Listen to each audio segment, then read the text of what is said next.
IBVTA. They are the Independent British Vape Trade Association, and Marcus Saxton is their chair. Morning, Marcus. Good morning. Good to join you. What do you make of these figures on illegal vape seizures in Cambridgeshire and around the country?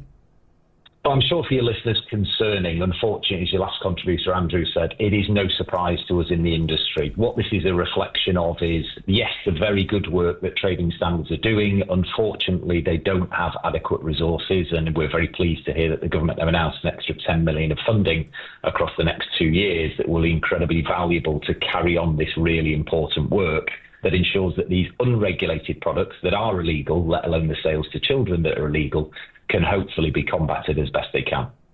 I think there was a real frustration from Andrew that, you know, he says he can walk along the high street and point out 5 shops that are selling illegal vapes. He says that even consumers can tell quite easily when a vape is illegal because it will be marked on the packaging, the power, the potency of the nicotine within each product. Does it frustrate you that something that can be quite easily identified is sort of being allowed to run rampant?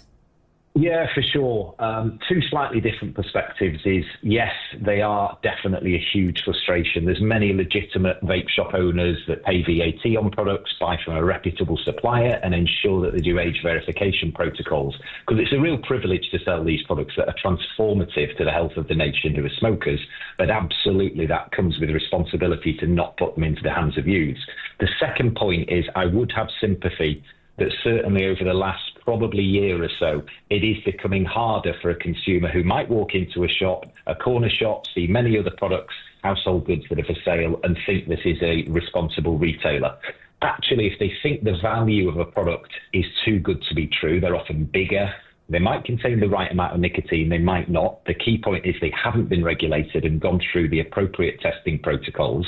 But actually, for a consumer, they may think they're buying something that is legitimate, but actually it's not. So look out for some of those key signs. Is it too good value? Is it more fluid than you should have in there? Are they doing take-back schemes, which is a legal obligation for a retailer? Ask them some of these questions and see what the response is. And if there's anything that's in doubt, try and go to a shop that you would deem to be reputable that has these things in place. What's the potential harm, though, you know, to the consumer of having a vape product with a slightly bigger tank size? Is it really a problem for them? So on that regard, no. From their perspective, they'll think it's great value because they're getting for the same price effectively more liquid. The key point is that, as you mentioned, it hasn't gone through those important tests. When testing houses have looked at some of these illegal products, they do find that there are chemicals and additions in there that shouldn't be in the vape.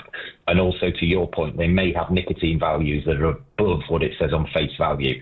So for absolute reassurance, despite they think it may look and appear on the experience to be a professional vape, there are things within there that have not gone through the right safety protocols, and they are there for a reason.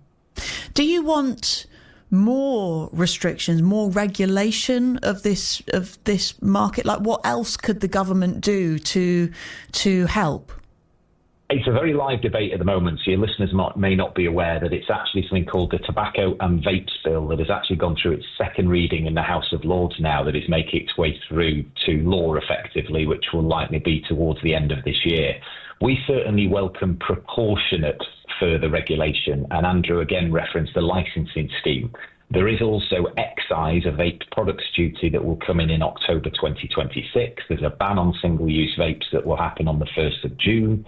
So there's a number of things that we need to look at in conjunction to ensure that we look at the detail. But on face value, if we can execute those and work with enforcement and government agencies to ensure they are going to solve this issue as best they can, then in the round, we certainly welcome these. But there is detail that we need to work through to ensure that actually they will solve the problem rather than just exacerbate it.